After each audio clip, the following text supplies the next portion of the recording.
this is for paragraph 6 and this is for American A. The title is The Tan Man. Remember, you could produce the American A by opening your mouth. For example, when you go to the dentist, you have to really open your mouth like this. Ah. So it's a combination of A and E sound.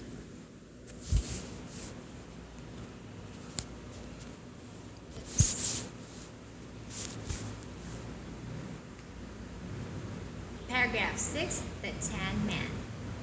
A fashionably tan man sat casually at the bat stand, flashing a handful of practice bats.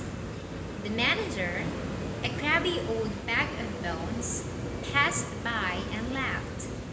"You're about average, Jack. Can't you lash faster than that?"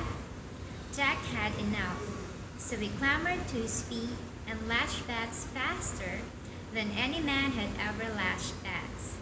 As a matter of fact, he lashed bats so fast that he seemed to dance. The manager was aghast. "Jack, you're a master bat lasher," he gasped. Satisfied at last, Jack sat back and never lashed another bat. Bye!